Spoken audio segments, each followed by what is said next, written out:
Okay, everyone. Okay, let's start the class again. All right, so I did the quick research earlier. So it's basically the same like me. If their monthly income, I mean, talking about the COVID-19 pandemic. So if their income is basically lower than, I mean, monthly income lower than, let's say, oh, sorry, these insurance, they go, if they report their to the government that they have earned like lower than 24,000 NT dollars each month, then every month that could be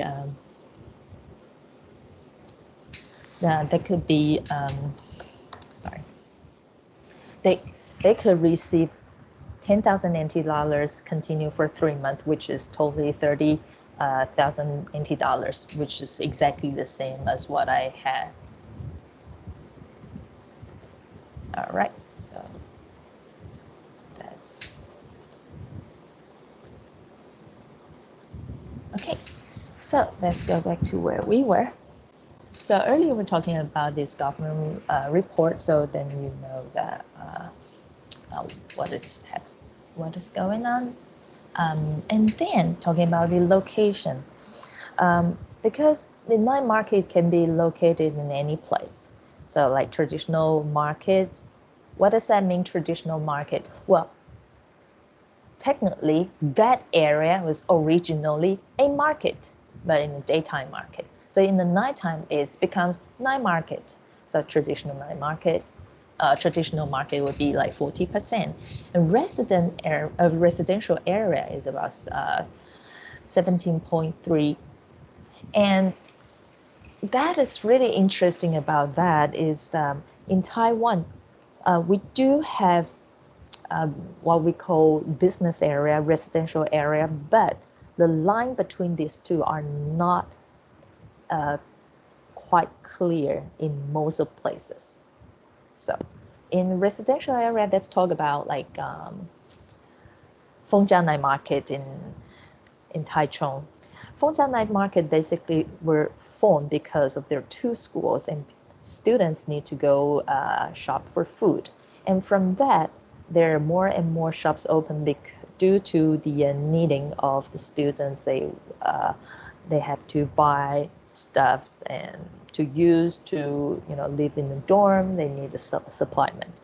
But also on one side of City Night Market, there's a lot of buildings, like residential buildings.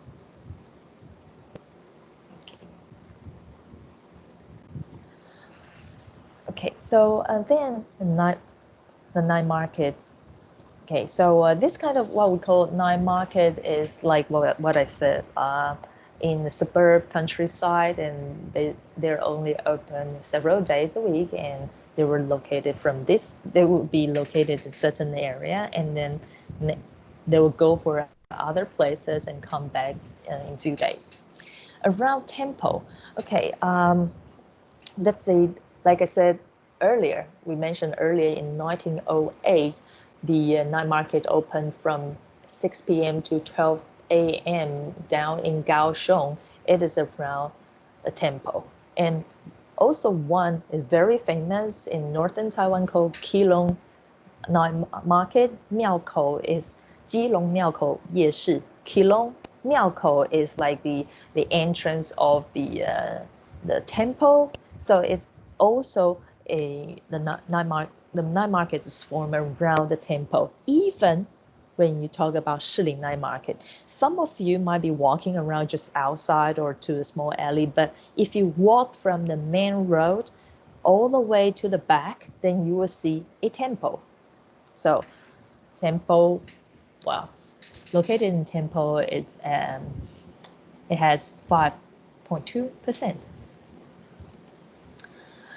Okay, so about the labor force. So the total numbers 2 years ago who are working in this night markets is up to 72.7 thousand people. So actually it's quite the big number. And for self-employed, well, self-employed, which also means that they are the only people who runs their own stores. They didn't hire anyone. So that's 3.49. And if they hire employees, it's 61.9. It's really, really high. And for people who are working in night market, average working year, I would say average, is 8.24. Okay. Well, you will know the reason why it's 8.24. Okay, so the reason to run the store, there are several of them, because of the freedom. Because a lot of people, especially in Taiwan in the past maybe 10, 15 years, there are more and more, especially younger generations. Okay, I should change my word. Younger generation doesn't sound quite right because we're all quite young, right? But the younger generations, I'm probably talking about 30s and 40s, 50s. These are like still considered young.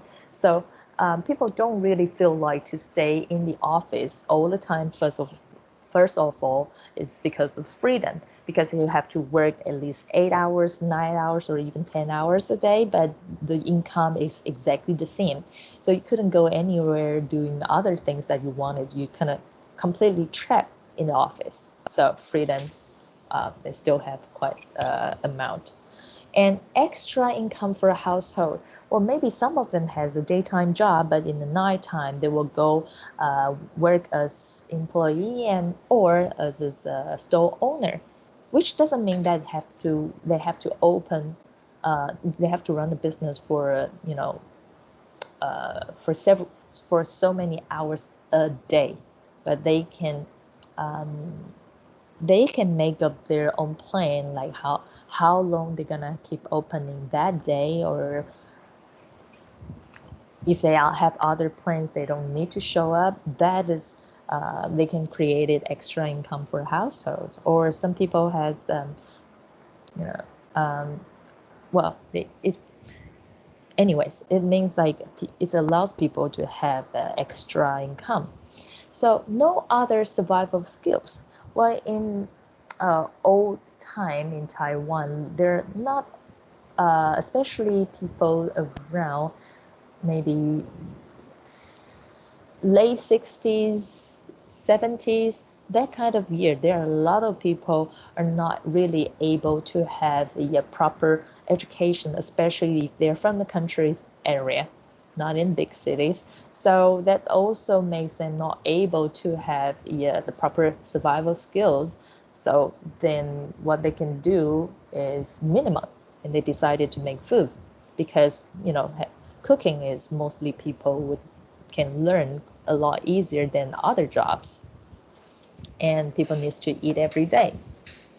All right, so for intention to change business in 1 year, right now, even less than 10%, and it's even decreased for about like 1.18% compared with the 2013. So it's quite a number. Well, the reason why it's like that, well, like I said, you're working in the company and the actually is long hours and the salary is the same, and you hardly get a raise. And in night market, some people think night market is cheap, and if they work there, they're not able to earn the good money, which is not always correct. Okay, so people's education level, which is really interesting because the first group, like junior high school and lower, is about 38%, and they run the stores over at least 11 years, which is the ones that we're talking about, the people who doesn't really have other survival skills. And for college and higher, you can be quite surprised, like 61%. Okay. Well, in Taiwan, it's like in Taichung, we also have the guy who actually has a PhD, and he's selling the chicken steak in the night market. I have to say, certain jobs, even if you get a PhD title in Taiwan, if you go to some companies, the income compare with some night market store are, it could be lower, could be, not always, but could be. Okay.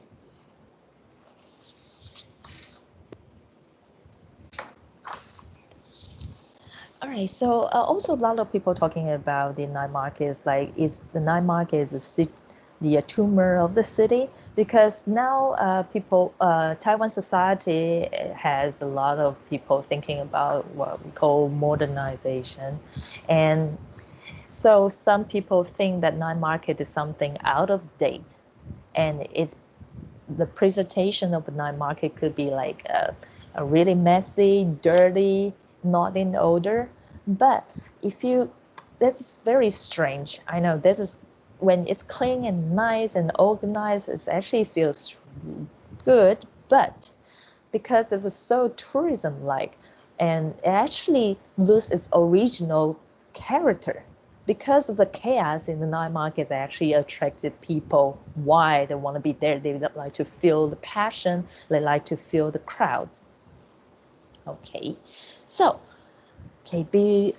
well, in, in a couple minutes we're going to talk about the food, since we're being looking at my PowerPoint for quite some time and not being quite exciting about compared with talking about food. Okay, so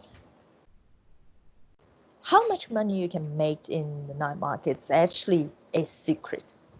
But generally, they can make like average let's say 30,000 NT dollars. It's pretty much the same as majority of the jobs in Taiwan. But this is only some part of them. But actually, it could be much, much more. Okay, people don't really talk about that, because if you go do the research, and if you go ask for X store, like how much money that you make, it's actually they would say approximately how much, but actually they wouldn't. Not all of them would tell the truth, and the monthly profit over 100,000 NT dollars. It's also available.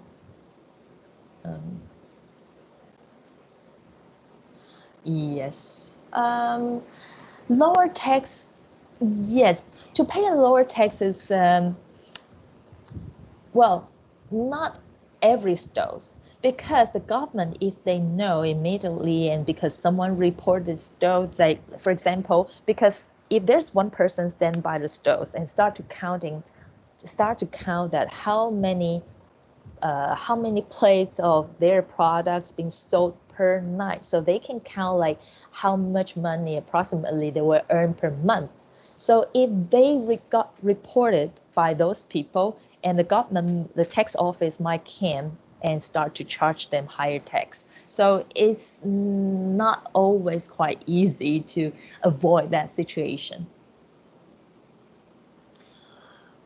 Well, not really takes a lot of effort, because sometimes if you go to certain stores, you can see like people line up day and night, but not all the stores for sure. I know it sounds crazy, isn't it? Okay, so, okay. Sorry, just give me a minute. Okay, so about like how much money you can earn in that market, like I said, it's really hard to tell unless the exact number you could know from the tax offices, because of those really popular ones. So let's talk about royalty. You all know royalty, right? So actually in night market, if you want to have a stove there, like it's crazy, because the single stove's royalty can be worth between 3 to 6 million NT dollars. Okay, so the reason why it's could be so expensive, for example, like in southern Taiwan, there's one stove is super famous, and their monthly income, not the profit, but the income is over 100,000 $12. It's crazy. It's more. It's it's just crazy, and it's just like a small business owner, like regular business owner, and they are able to drive luxury cars like Mercedes Benz, that kind of car. So yeah, well, that's why like it's actually attracts some of higher education people will go to run that to work on the work in the night market. It's quite interesting. So basically, due to the Department of Finance in Taiwan, that if you're having the store at a fixed area, you have to they will charge them at least 1% of business tax. And the tax, how much you have to pay is depends on the category and the size of the area that your store at. Like usually like from 1 ping to 2 ping to 3 ping. Okay, in Taiwan we count the land like this as ping. 1 ping equals 3.3 square meter. All right, so it's really interesting how they counted. So the most expensive one we know so far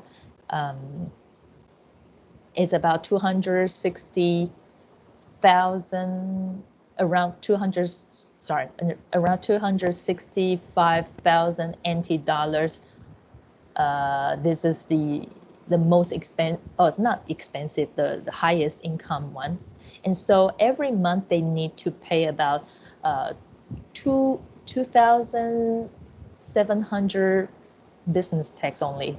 Actually, compared to what they earn is not a lot. So if you're saying that, thinking about that, pay possibly lower tax, yes, it's possible. But if you get caught, it could be a lot higher. Okay, so also there are also a lot of small stores are actually earns a lot of income, but people tax office doesn't really able to charge them because for example, like if you ever been to Salmon Lake, there's this there's a not island but one side of the lake. There's a grandma who's selling TX, famous TX, and the crazy is average in every normal days, let's say, not average, but normal days, they can sell 3,000 eggs a day. One egg is about 10 NT.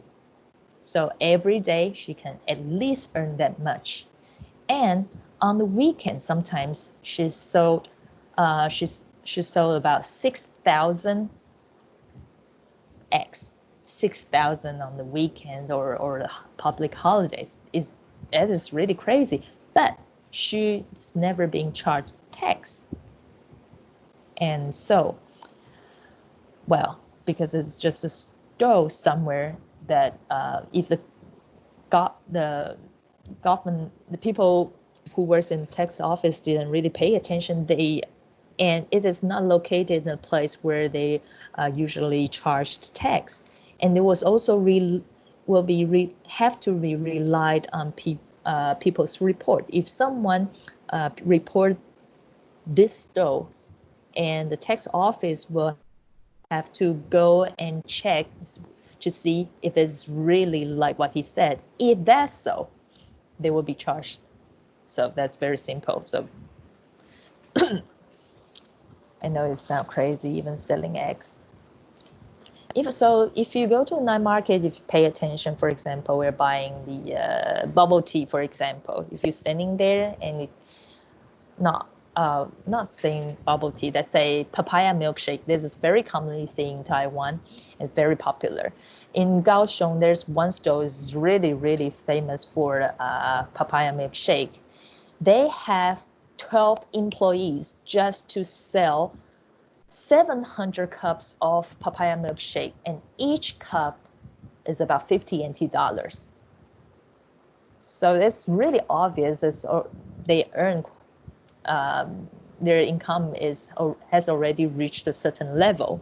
So we're not quite sure. And sometimes the tax office found out, and if they're willing to do that, they will go and to get the evidence in order to tax them. Otherwise, they're just still surviving without paying a lot. All right, I guess that's enough for now for today, because now we're going to,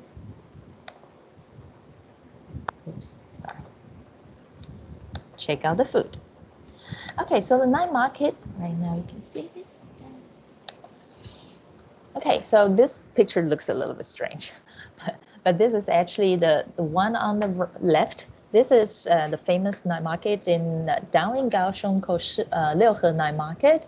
And I would just take it as an example, because this is like, we have several different type of night markets, and this type is only like one street long. For some of you been to Taipei, you've been to Shilin Night Market, maybe also Raohe Night Market. It's exactly the same same type. It's within a street. On both sides, you have stores, like regular shops, but in like here, the center, this is crowds, like human being crowds. So on both sides, between the people and the regular shop, there are all food stores, mostly. Okay. So this is like one street like night market. And the one on the right, this one is like Fengjiang Night Market, like Shilin Night Market. It's always there. It opens every single day. This one is also from Kaohsiung called Ruifeng Night Market.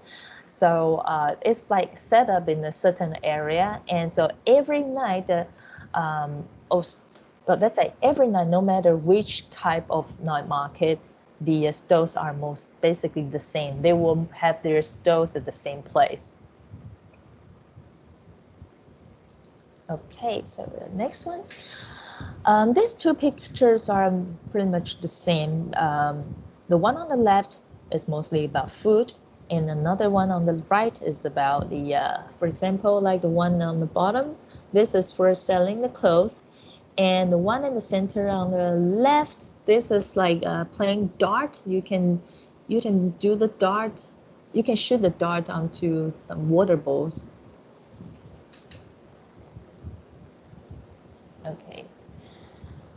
So this type, the one, especially like the one on the left, it seems like this one can be, it's not opening every single day. So in the daytime, basically we'll not see any tours, any stores, nothing left. It's just an empty parking spot. Okay, so now we have 30 minutes ongoing, and we're talking about food in Taiwan. So of course, the first one I'm going to introduce you would be the bubble tea. Oops. Sorry.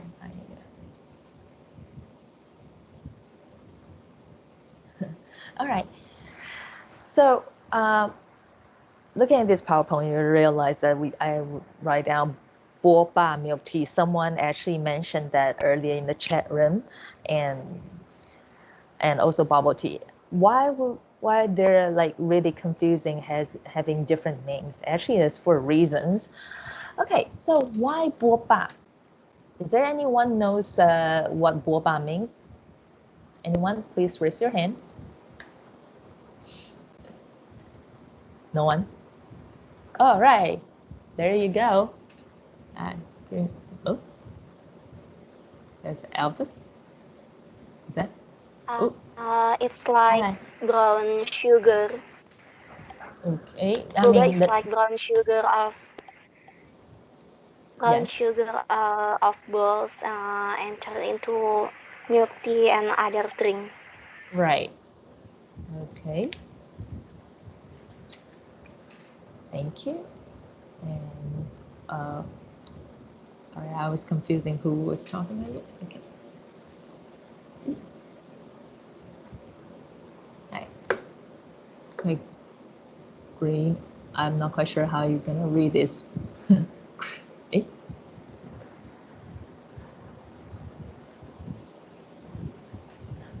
Okay, tapioca, pearl, boba.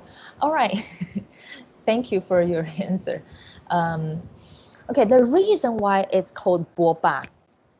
Okay, if you are able to speak Chinese, understand Chinese, do you know what boba means in Chinese? It actually means the bo. Let's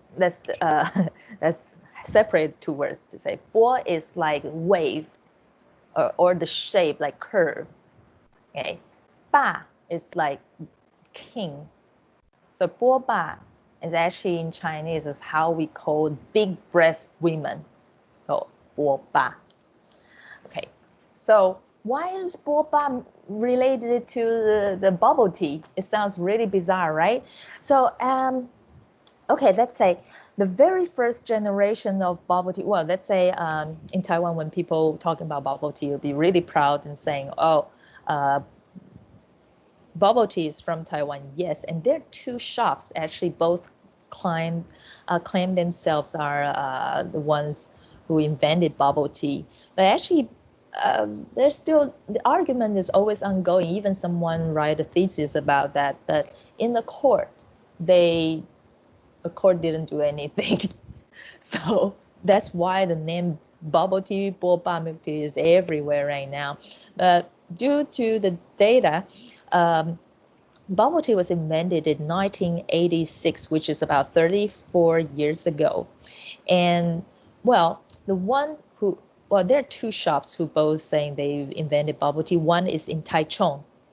Their name is called Chun Shui Tang. Okay, so like here, sorry, I say most well-known bubble tea shops. One is Hanling Tea House. Okay, the one in Taichung is Chun Shui Tang. Okay, and another one in Tainan is called Hanling Tea House.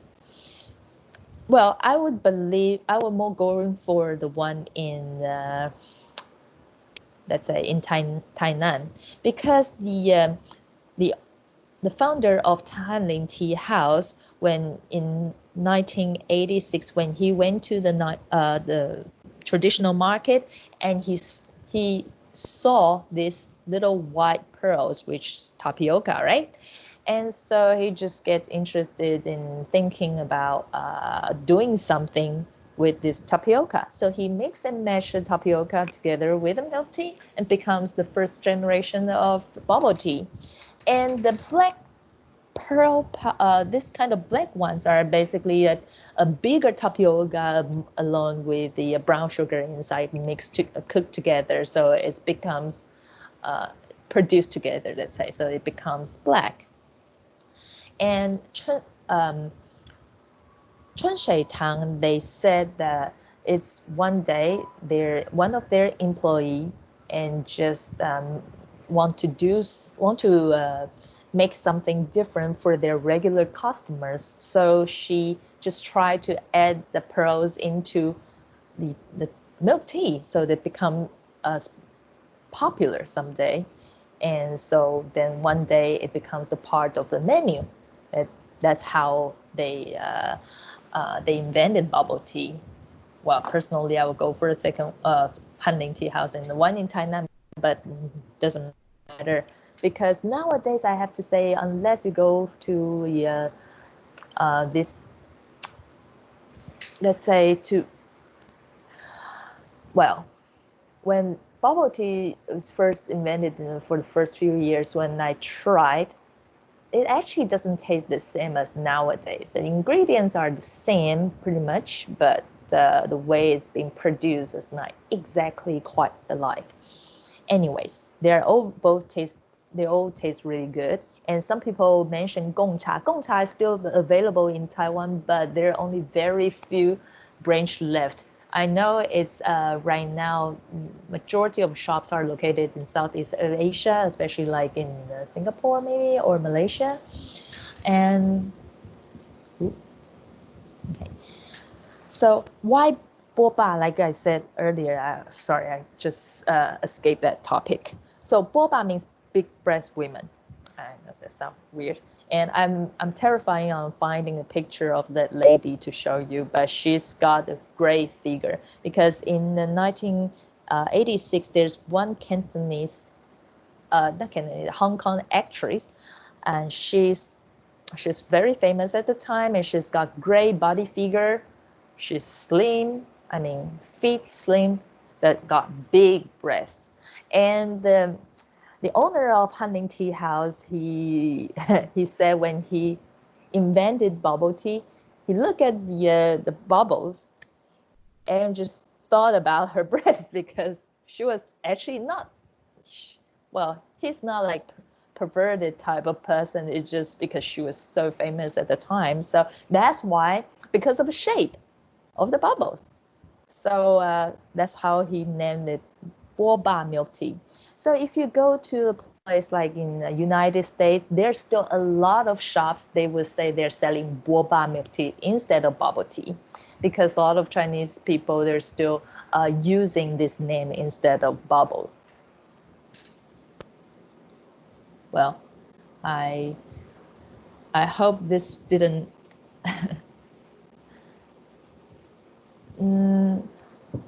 no, bubble, no. It's not about the pronunciation. It's bubble because it's round shape, right? It's like a floating bubbles in the drink. So that's why we call it bubble. But so anyways, I hope you will not be freaking out like next time when you try to drink bubble tea, and because you'll keep laughing and you'll be thinking of me telling you about big breast ladies. All right, so let's go for the next one. Stinky tofu. I know a lot of people are really terrifying of stinky tofu. Some stinky tofu can be super stinky. Some of them is not really stinky. Okay, for some people who are used to Western type of food, and also if they're into goat cheese, like blue cheese, that type of cheese.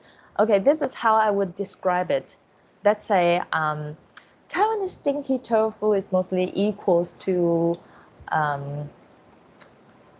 blue cheese, let's say. I know it smells stinky, but when you're having it, it's actually quite tasty. So let's check out 3 pictures. The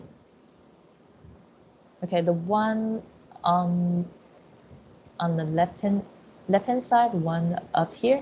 This one is a stew stinky tofu. It is available in northern Taiwan and it's really stinky.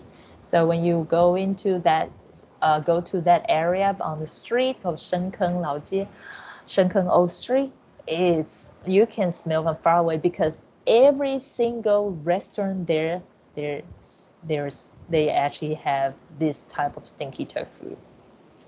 And stinky tofu was invented in 1669 in China, in Beijing, because this man went for the board exam and he fell and got no money to survive in Beijing and got no money to be able to go home. So because his family, his father is a tofu producer, so he learned the skill from his dad. And so he started to make the business in Beijing in order to survive until the next board exam. Then, because not every day he would be able to sell all the tofu he made, so some of them are slowly going bad. So before it actually really goes bad, and he put the tofu and marinate it with some salt and some things. And one day when he finally remembered he's got this tofu, because he was going to make it into something else rather than stinky tofu, but because it's naturally fermented, so when he opened it, it's completely different smell and stinky. It looks a little bit like gray color because I think, well, gray color because of the bacteria and also some of different kind of beans like sometimes they'll use black beans in China in order to make stinky tofu. So he thought like, well, maybe he should still give it a try. So he had a bite, and it was just amazed him because it's stinky, but once you give it a bite, it becomes really tasty. Anyways, so on the right hand side, this picture, this is barbecue stinky tofu. This kind of barbecue stinky tofu could be like deep fried and then barbecued, or very few of them you have this kind of stew one and barbecue. All right, so the regular one, the most commonly seen one, is the one on the bottom. This one is deep fried, and then in Taiwan usually is served like when it's served, it will come with a Taiwanese style of kimchi. It's not Korean style, not Chinese style, but Taiwanese style. And mostly the shop store owner will dig the hole in every stinky tofu in order to have the sauce or soy sauce to go inside. And sometimes it could go also, they will add some like garlic, garlic, and maybe some slice of cucumbers. So this is stinky tofu. Okay. Well, I hope I'm not putting you all into sleep. If you have any questions, you're still welcome to ask. Okay, so next one, we're talking about rice cake, pig blood cake. Okay, pig blood cake sounds really scary for most of foreigners. And okay, the reason why we bring it up because people are also talking about this and say how terrifying they would try it. Well, in Taiwan, let's say in old times, to have a piece of meat, especially pork, is really, really difficult. It's not an everyday thing. So to actually taking care of the pig and to eat the meat and the organs, and of course at the time to everything is being appreciated.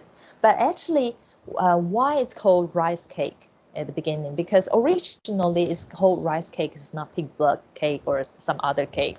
It's the first generation of this kind of cake was using a duck blood, but the duck at the time was expensive, and the duck is taking time to raise. So it's really hard to have enough of amount of duck blood for sale. But to replace by the chicken blood, because chicken blood is not easy to become solid, so they finally decided to use the pig blood.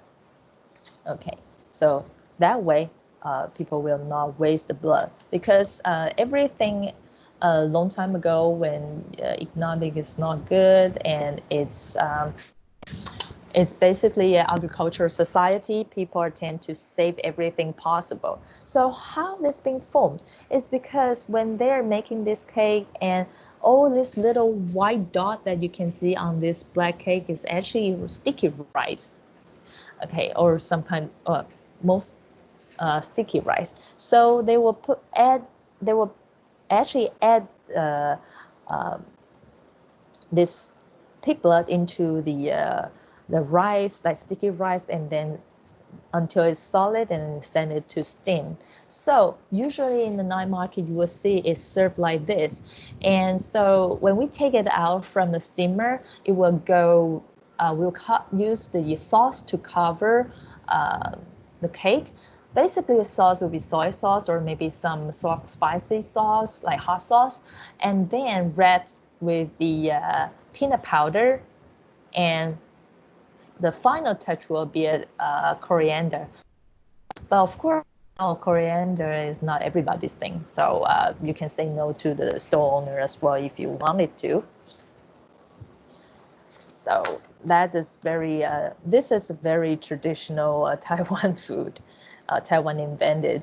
So it sounds scary, but especially when you say pig blood cake, because Taiwan sometimes this is like direct translation from Chinese.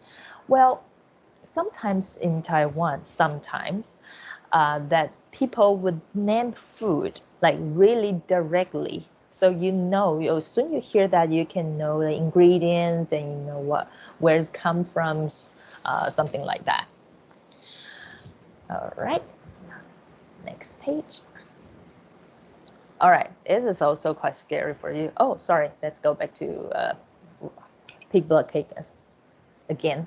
So why would I say that you shouldn't be scary? I mean, if you can eat pork and you shouldn't be scared about this, is because a lot of, especially Westerners, like especially I remember several years ago, there's a report talking about the number one British people hates the most the food is Taiwan's pig blood cake, because they said that's it sounds disgusting and looks scary, but it's just kind of ridiculous to me. No offensive, but they have blood puddings. Even in Korea, you have like blood sausage, a lot of products like that, and we just named it so direct, like pig blood cake. And they think about pig blood. I don't know, with pig, without pig. I'm not quite sure why it is so different. And even in Portugal, they also have some food is also related to blood as well. Okay, so next one, this is like black sesame oil organs. Despite talking about these organs, black sesame products in Taiwan is really commonly seen, especially there's one dish we call black sesame oil chicken. This dish is not only just being able to have our body to help our body condition stronger, and also at the same time that is the food. I mean, black sesame oil chicken is the food that Taiwanese have after they delivered babies. So that is very important. And so not only they will cook for the mothers, not only they will cook the chickens, they will also cook like organs, because in the Chinese traditional ideas, not saying like organs is always a good thing to eat, but well, traditionally they believe that whatever the shape that you eat, that kind of organ, it will be good for your body. So if you're having, for example, on the left-hand side, this one is the pig kidney, but you have to clean it the proper way, and it will be okay to eat. But if you don't really know how to clean it, then it's better not. But so if you eat the kidney, it's good for kidney. If you eat the brain, it's good for brain. All right, so on the right-hand side, it looks really weird. It is weird, but surprisingly, the texture is interesting, but still actually quite tasty. But after I tell you what it is, you might be a little bit afraid. This is chicken testicles. I know in Greece, they also eat like goat testicles. So, anyways, this is it's very different culture and interesting part. Anyways, let's go a little bit faster. Taiwanese fried chicken, and as well, aka 盐水鸡. This is how we call it, 盐水鸡 or 咸水鸡.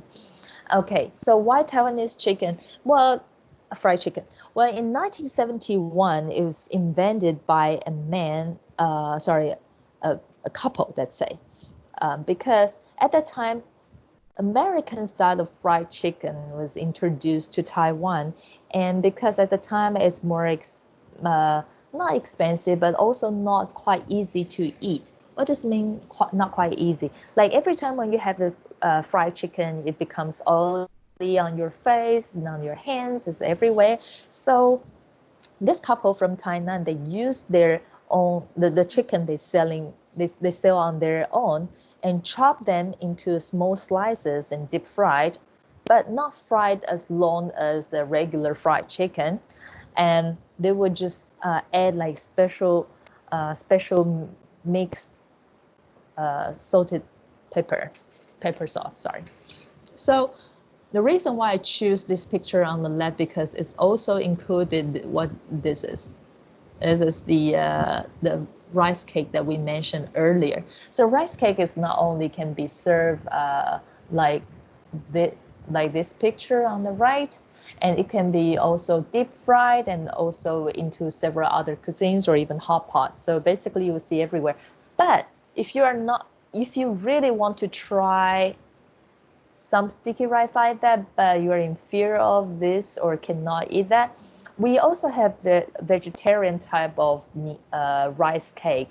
The black part is like dark part, black purple like this part. It's not blood. The vegetarian one is made of some seaweed.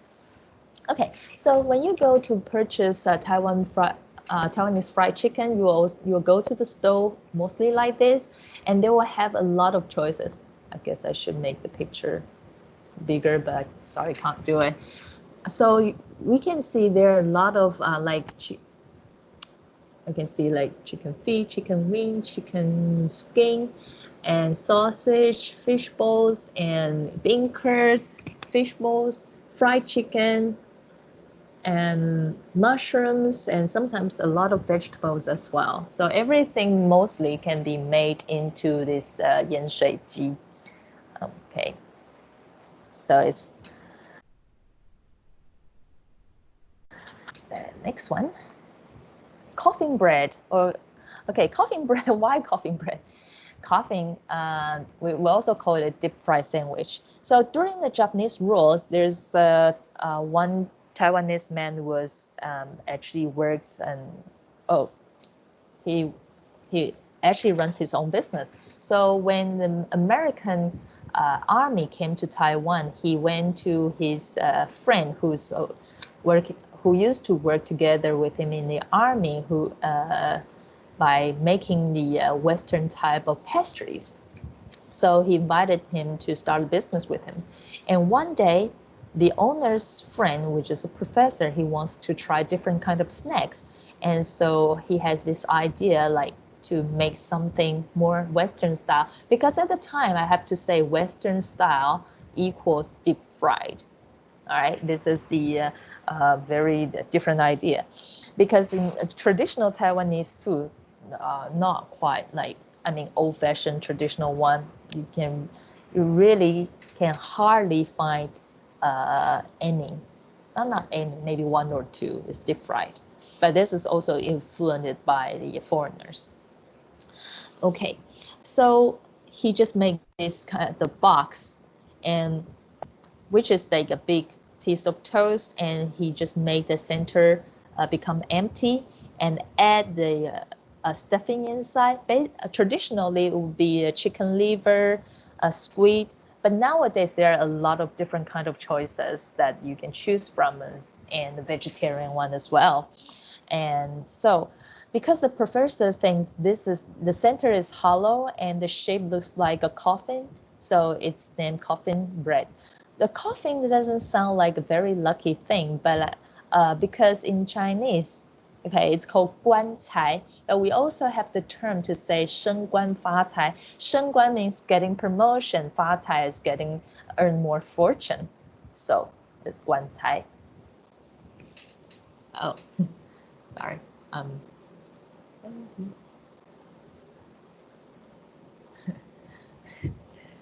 Okay, so let's check out another one. Okay, so we call the Taiwanese sausage with sticky rice. Okay, sometimes if I want to make fun of this food and to scare some of my clients, I know this bad example, but just they understand it's funny. I will call it, because in Chinese it's called 大肠包小肠. 大肠 means large intestine, and 小肠 means small intestine. So I would say like large intestine wrapped small intestine. I know it sounds disgusting, but it was fun. But because the center, this one is the a regular sausage, and outside is sticky rice sausage, and traditionally would make with depends on the region. Some places they will add peanut inside. Some places add meat inside. But nowadays, if you find in night market, it would be all like only rice or rice with peanut, no meat. All right, so rice sausage and the regular sausage can be seen everywhere where it has Chinese culture, and I mean this type. But why this one has become popular? Okay, it actually the traditional food that the Hakka people in Hualien area in Taiwan, this is their snacks when they go out to work. They will bring it along with. Okay, and only until 1990s it started to become really popular in the night market. And so now if you go to night market, the toppings can be changed in several different, you'll have several different choices. All right, Taiwanese hamburger or sandwich. So we don't really have hamburgers here, but I mean invented, but this is our type. So I choose this picture so it's easier to see. Now this green one is coriander. Like I said, not everybody likes it, so you can remove it. And the one here, this is pork. This pork traditionally has to be like 3 layers kind of pork, which is the with the fat and the thin one, and at least you know you need a big piece of fat there. Otherwise, when you don't have any fat inside, it could be like the texture will be a lot drier. And here, this leaf is actually the let's say pickled leaf mustard. Okay, and so we call it actually in Taiwan we call it guabao. It also has another name called tiger bite pig, because they said well the white sandwich bun looks like the tiger's mouth, and because this is pork, so tiger bite pork, bite pig.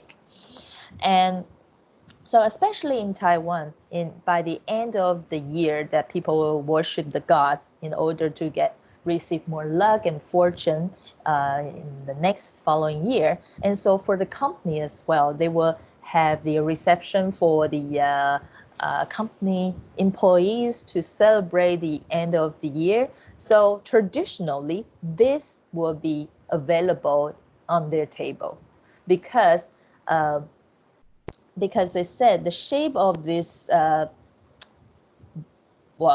bun looks like a wallet. And so you'll be able to keep the money into your pocket. And also in the Hakka tradition, this pickle leaf mustard is in Chinese called fu cai. Cai is vegetable, fu is like luck or luck. So you keep the luck in your pocket. All right, so it's about 4 p.m. And I would say that sorry that it runs a little bit slow. I'm not going to stop yet, but if you really have to leave, and please feel free to leave, and I will see you next time. If not, if you are still interested in staying in class, and I will continue. All right, so the next one, this is a really well-known food in Taiwan. It's literally everywhere, in every cities, every countryside, even at home. So it's called braised pork rice. But why we said 卤肉饭? Generally, for foreigners who are able to speak Chinese, they're calling it 卤肉饭, and we also call it 卤肉饭. But honestly, it's really confusing because if you stay in more northern Taiwan or southern Taiwan, is actually different. So here I list it up. So you can see in Taichung City and Yilan City in northern Taiwan area, it has names called 卤肉饭 or 肉燥饭. But down in the south area, there will be 肉燥饭. And this one, the big piece, this one is the one which is the same as in guabao, in the Taiwanese sandwich. It's in northern Taiwan, it's called 控肉饭, included Taichung area, it's called 控肉饭. But in southern Taiwan, it's called 卤肉饭. So it's a little bit different. but actually they are the same thing. It's just small slices and the big pieces. But where it actually comes from, because in old time that people don't really able to have much chance to have meat. So they will go to the butchers and to see whether there's some left, some smaller pieces, which is not expensive ones, so they can bring home and make something. So that's why 卤肉饭 are like a lot more like small, much more smaller than the one on the right. But they're actually really tasty, and I would say like recipes are pretty much the same but slightly different. Like every family, every mom they make are completely different. So sometimes my clients would ask me like which brand is the best. I honestly couldn't really tell because everybody seriously prefer difference. Okay, so here, Taiwan style steak. I know it sounds weird talking about steak in Taiwan, but actually, Taiwan originally has no uh, cows, kettles, ox like that. It was the kettles were introduced by Dutch, and because at the time kettles are for work, right? And in Taiwan, until just maybe 30 years ago, there are more and more people are start having beef. Not saying long time ago people don't have, but it's very, very rare because if you can imagine if pork are expensive and beef is definitely expensive. Also, at the same time, some of majority people don't really eat beef is because they're feeling bad to eat them, especially they appreciate their hard working in the farms. So in 1976, that in Taipei American Club, there's a chef, and because of the government policy at the time, and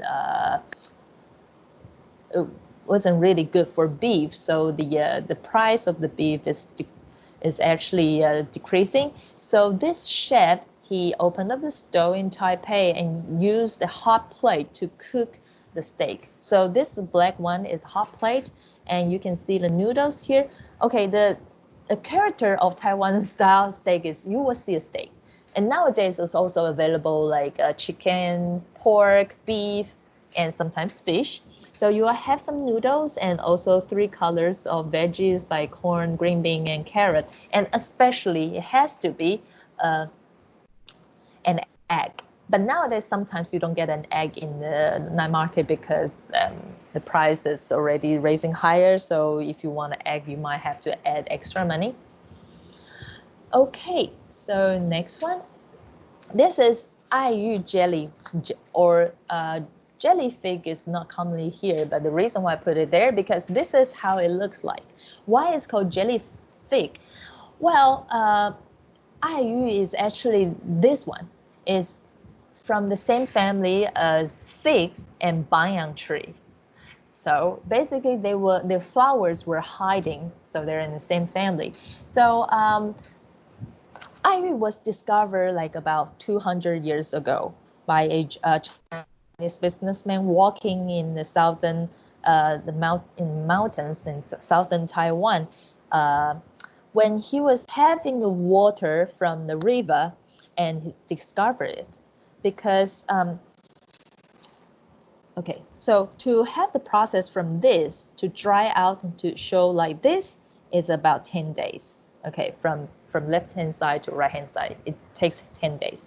So basically you have to open it and then dry it out and flip.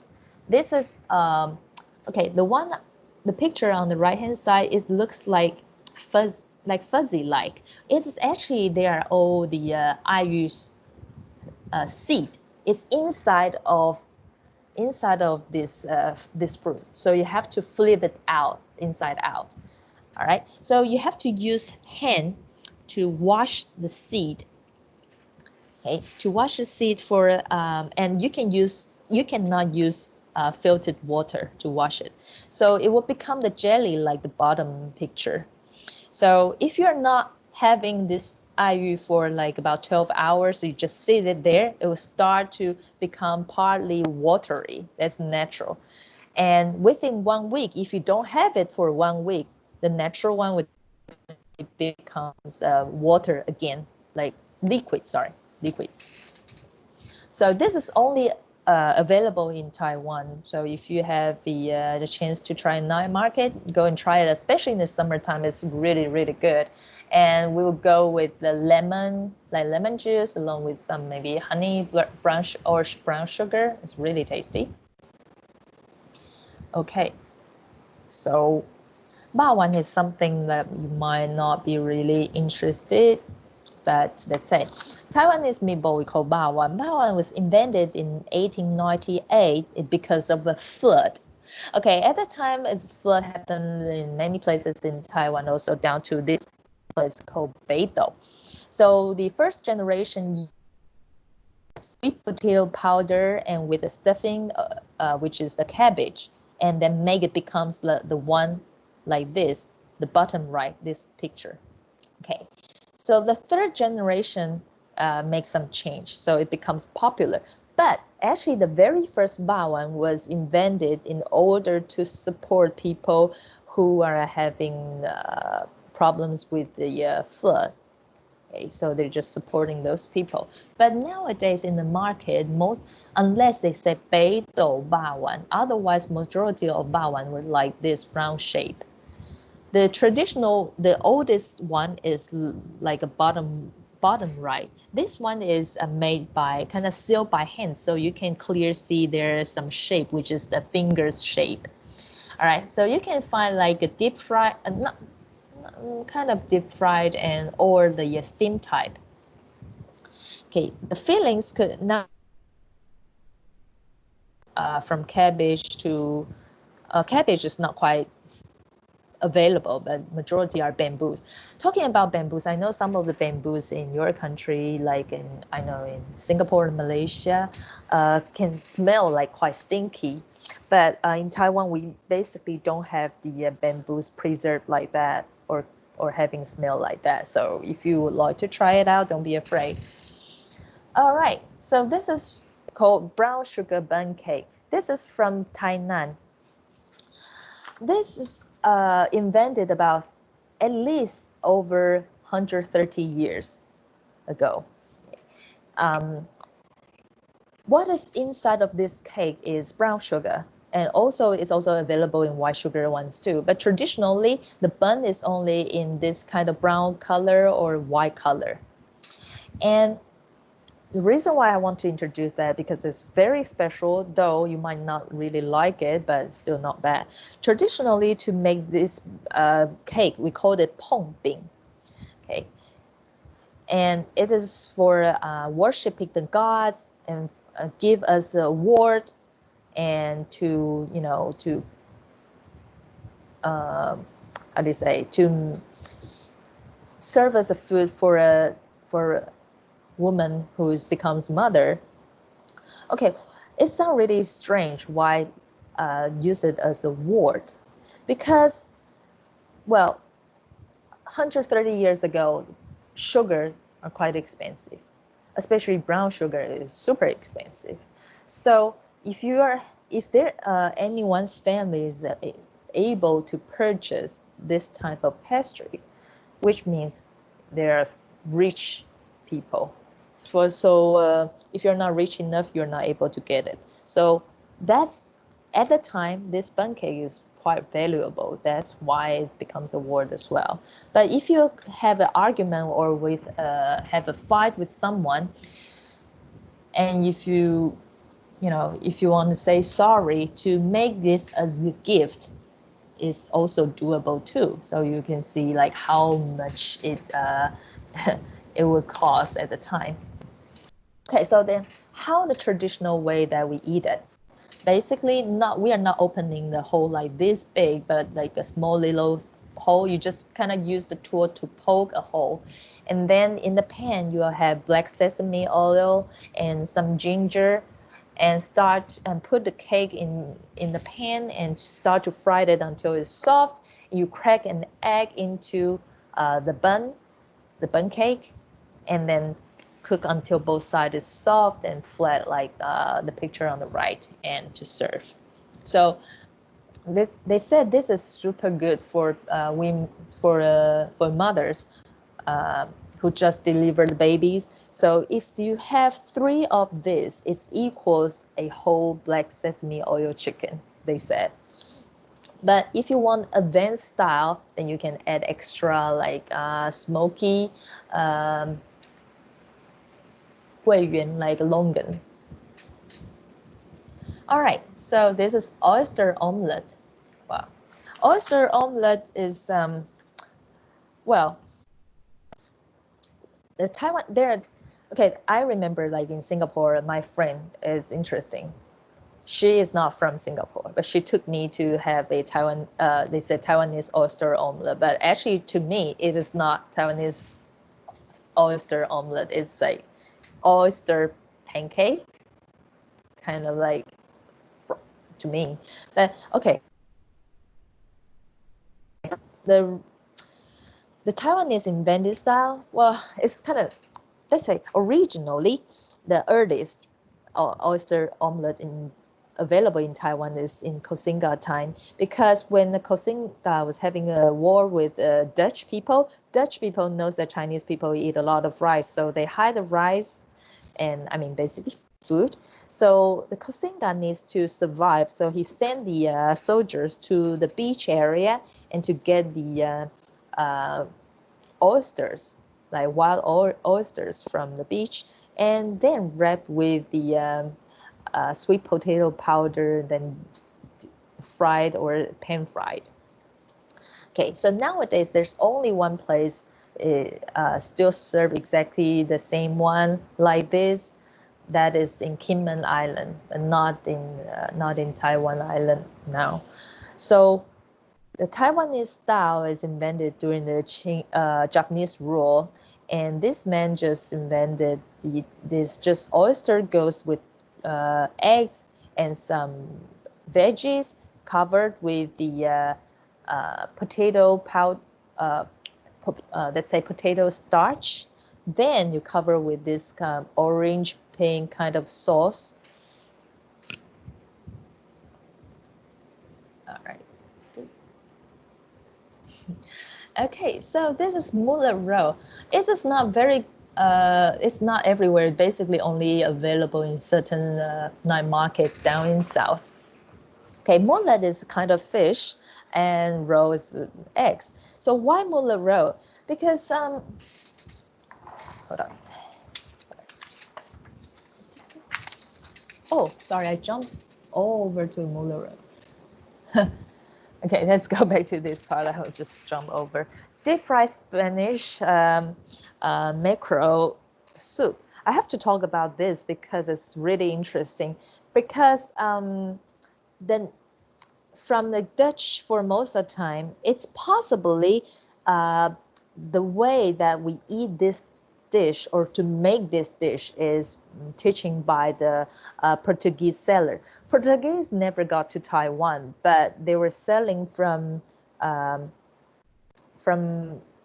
past Taiwan, from the across the Taiwan Strait all the way to Japan direction. But they definitely have interaction with the Dutch people, because at the time Dutch people in Taiwan, they are due to the data, possibly they're speaking both like Portuguese and the Spanish at the same time.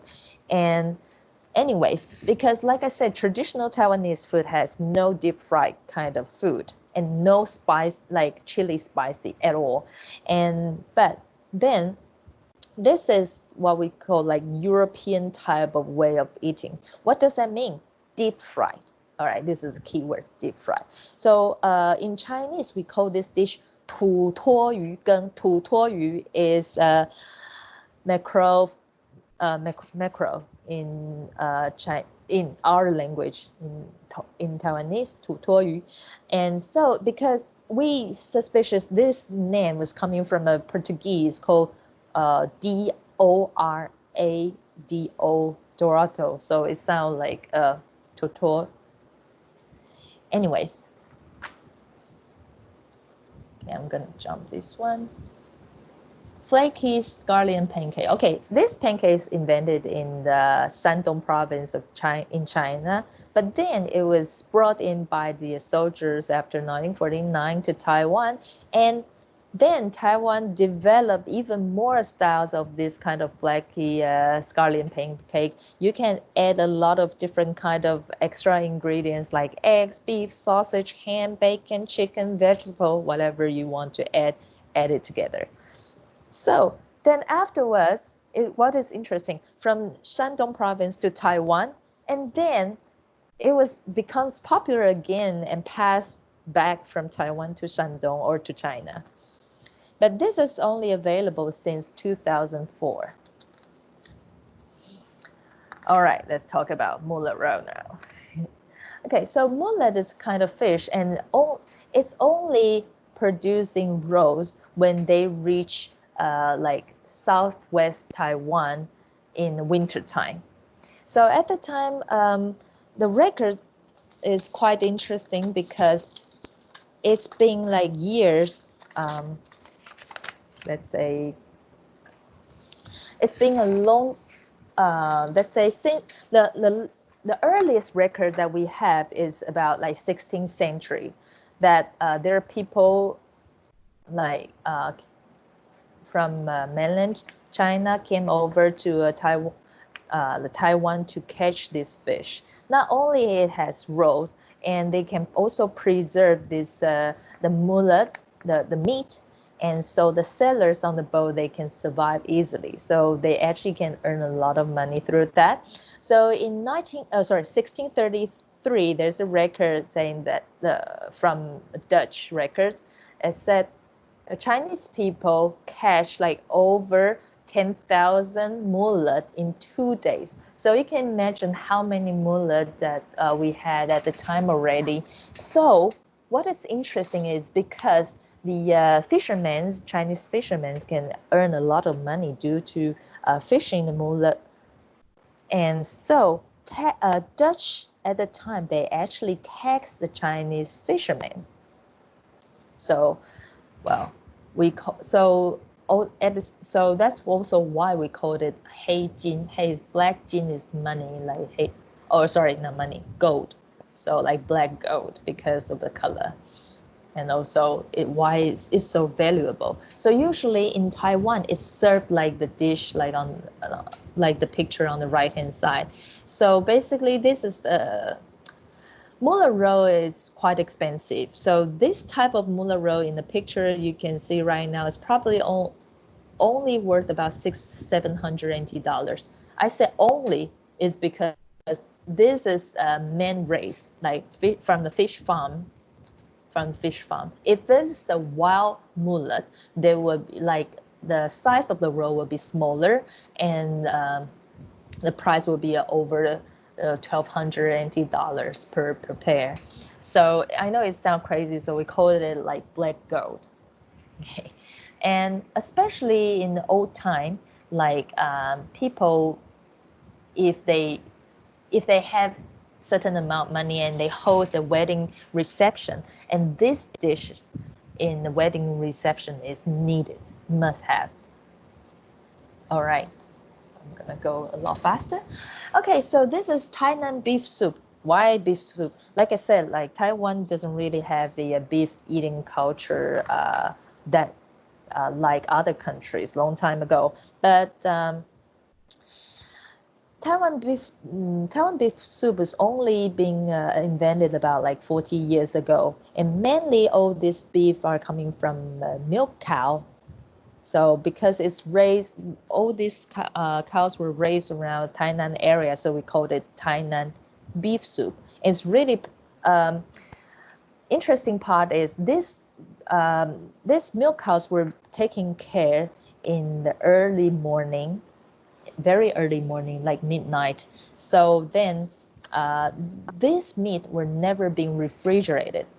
So they were being chopped into very small, very thin slices and put into the bowl, and along with some ginger, and they will pour the very hot stock into the bowl straight away. So it's like a little bit like sashimi-like, but actually, though it's still slightly pink, but it's kind of done.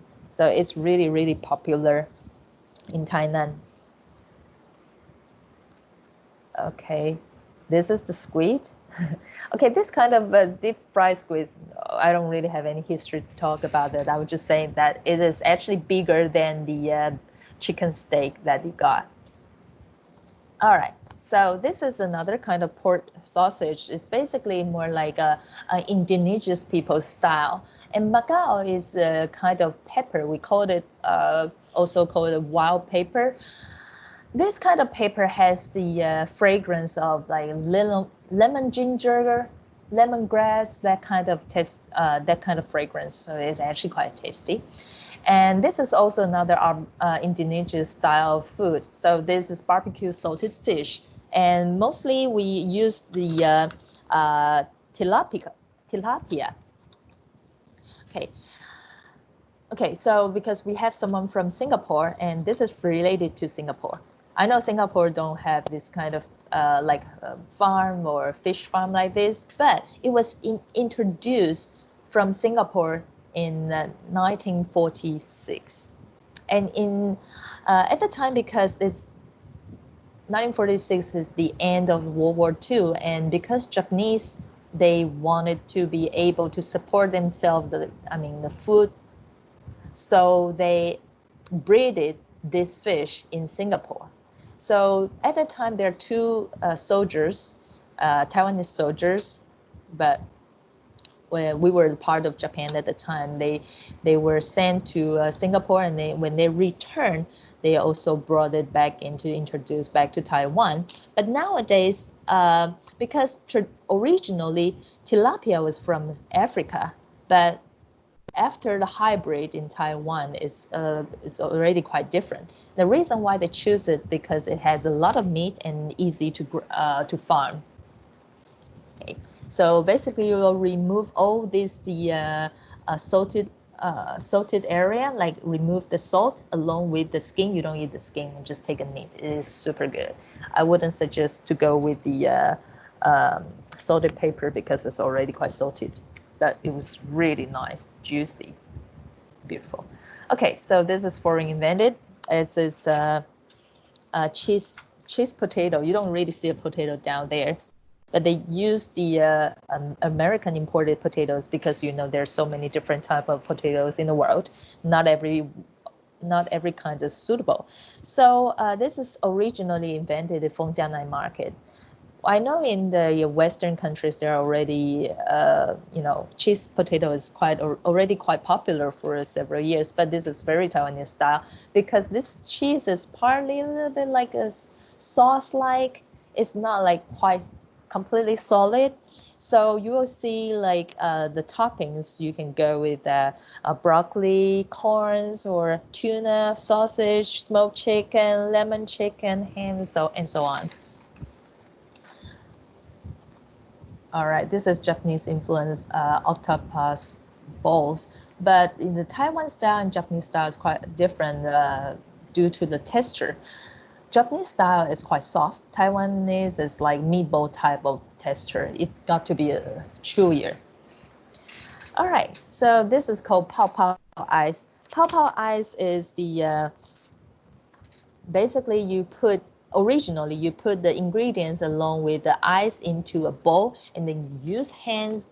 You use the scoop or the spoon by hands and stir it until it's fine.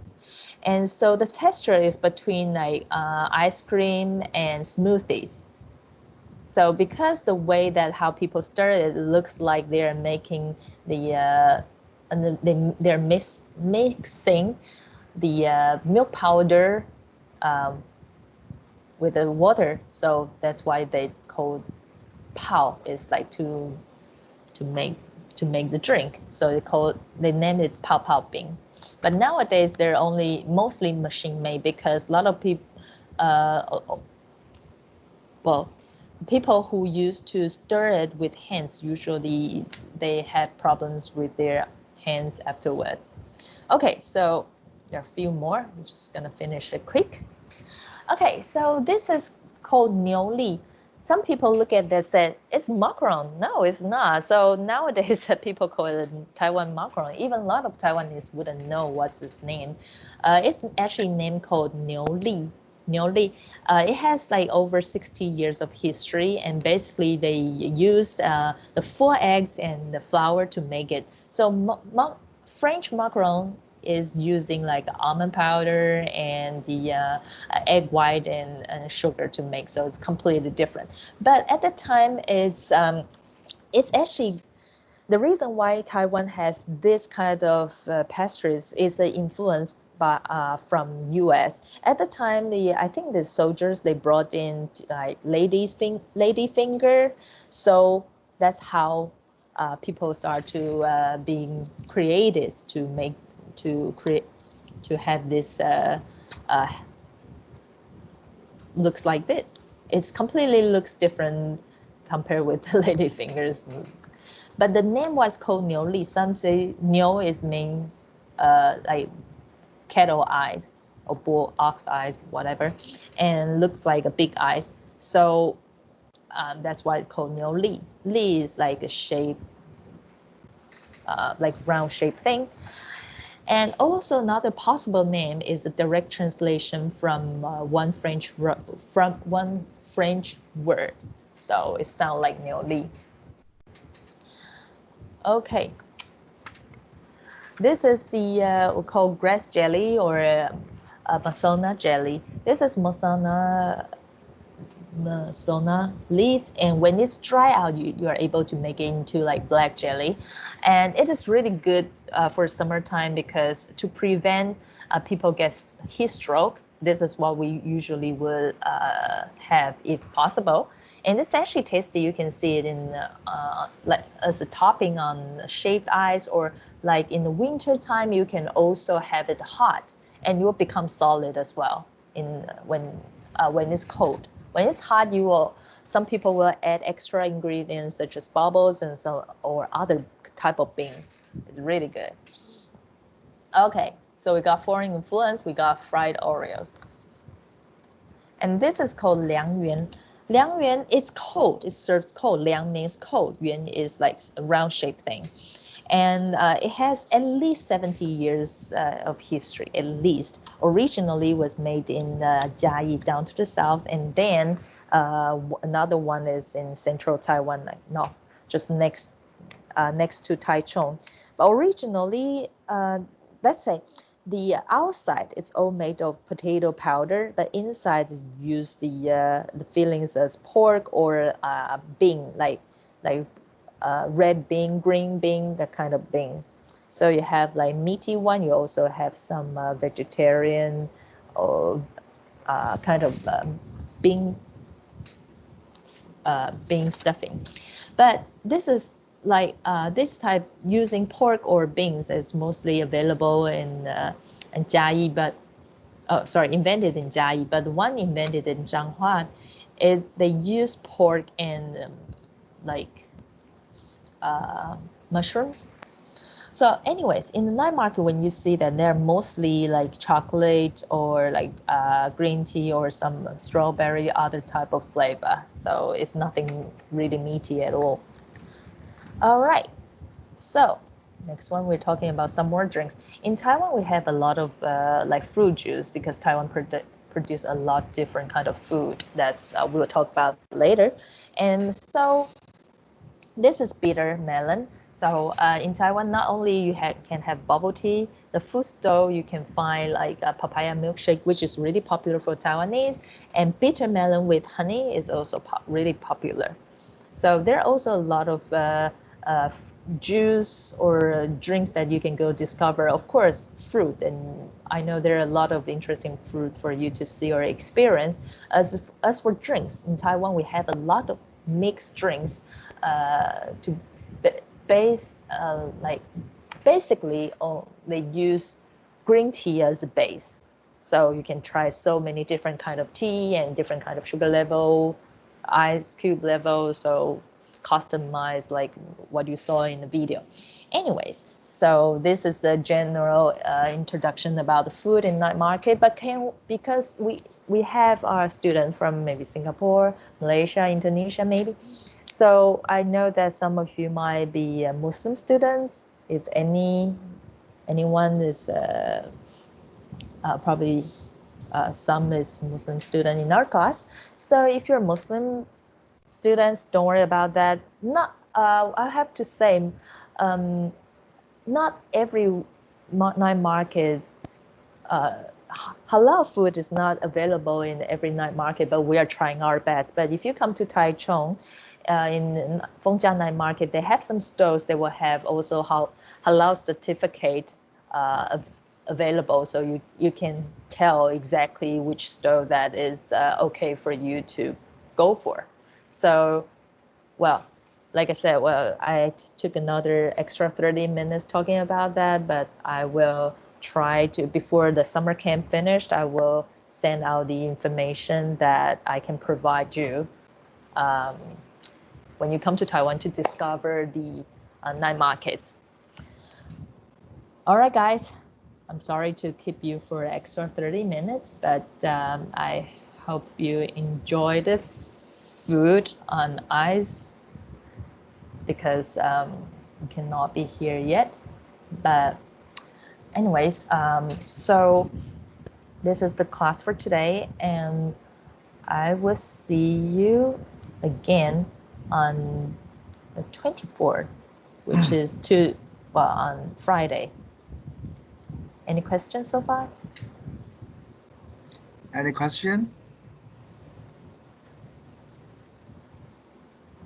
Hello. Hello. Yes, Can I ask a question? of course. I feel curious about this actually need to spend how much to rent a store at the Taiwan night market average? 来，教授，你有意见吗？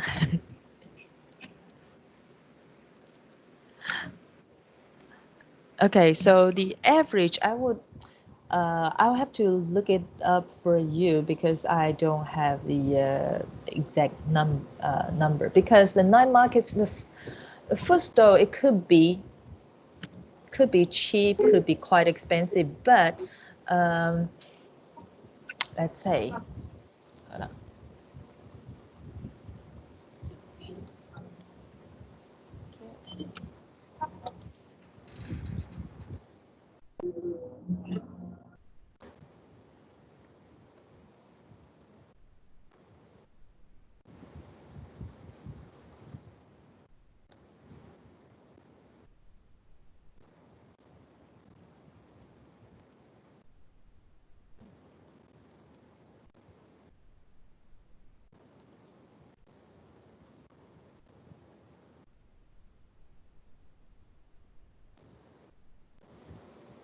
Okay, so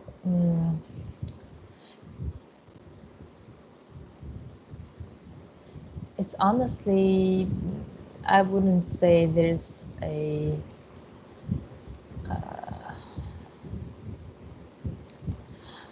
okay.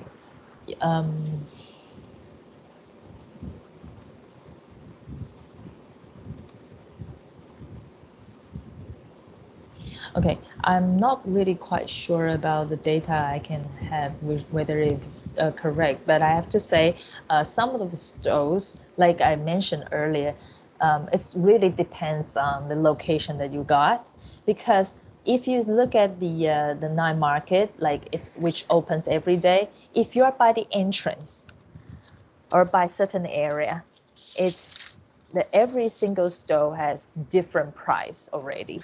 To rent the different area has different price, and the size is also what they have to consider, and also what to sell. So if you're asking me about the average, all I can say is that I could look it up and have the better details and idea next time when we're in the class, and I can give you the information. Otherwise, I really cannot be 100% sure about it. Oh, all right. Sorry about that. No, you're welcome. Sorry for keeping you wait until Friday. Okay, so okay, thank you. And next one, Qingwei.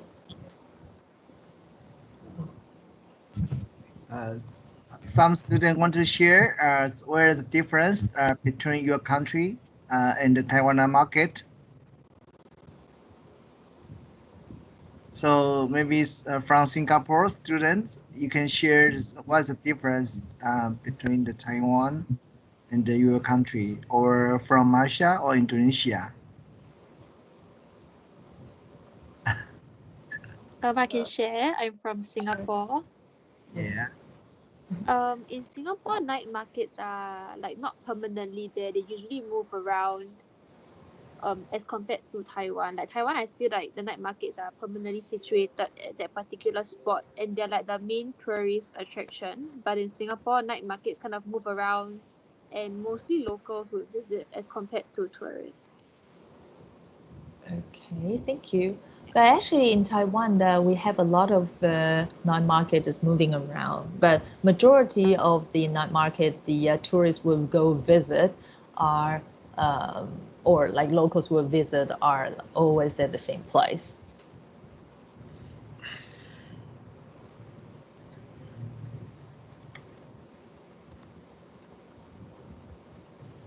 Okay. So from Malaysia, students.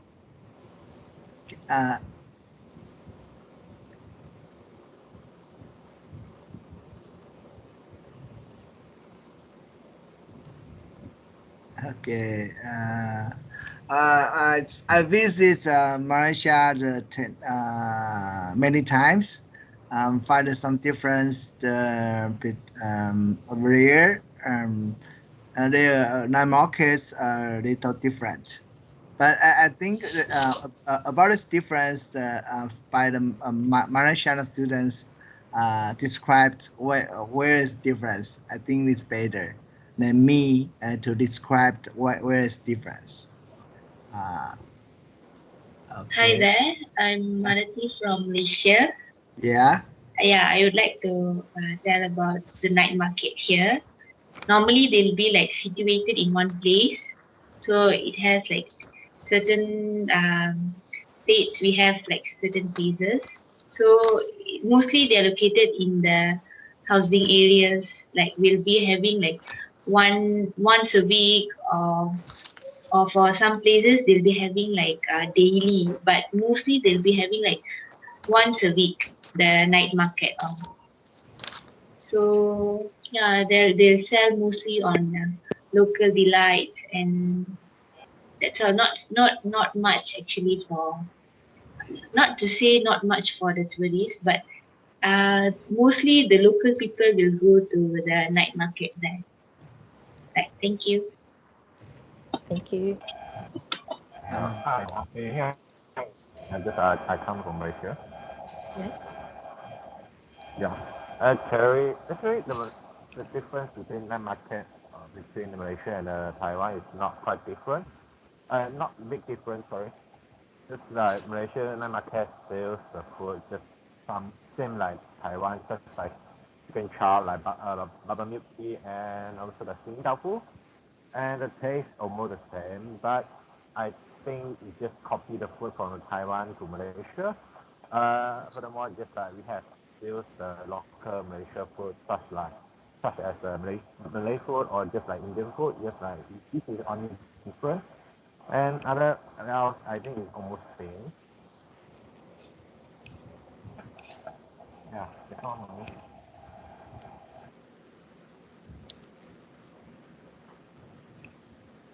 Okay. Okay. So as I know, every year, besides year, every year I bring my student to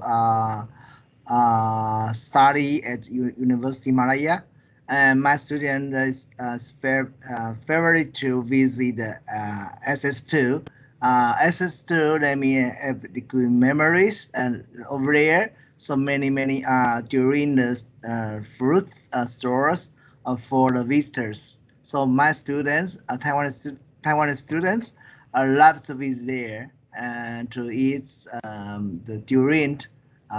Okay, we know that durian is famous fruits produced by Malaysian, right? Okay, and also with my students, they visit Malaysia, so they take time to visit Singapore. So so Singapore, actually Singapore, so night market. Okay, so actually I don't. Okay, so I have no image to say that share and visit the Singapore night market. Maybe there are a lot of the night market in Singapore. Yeah. Okay. Okay. So this is my sayings. Okay. So others any questions to the Cindy? So any questions or no questions? Okay, you can leave your questions. We reply the soonest. Okay. Any questions? Cindy, you had okay. Okay, so yeah, I was just Okay. gonna say thank Yeah. you for participating in the class, and if you have any questions, please leave it to us, and I'll reply to you as soon as possible. Yes. And if you have any questions, please just feel free to ask. Okay. Okay. Thank you. Thank you, Cindy. Yeah. Give the good talk and the speech. And okay. Okay. Thank you. Thank you, everyone. I'll see you on Friday. Okay. Okay. Thank you. Okay, bye. Yeah. Bye. So, student, any questions you can leave in here.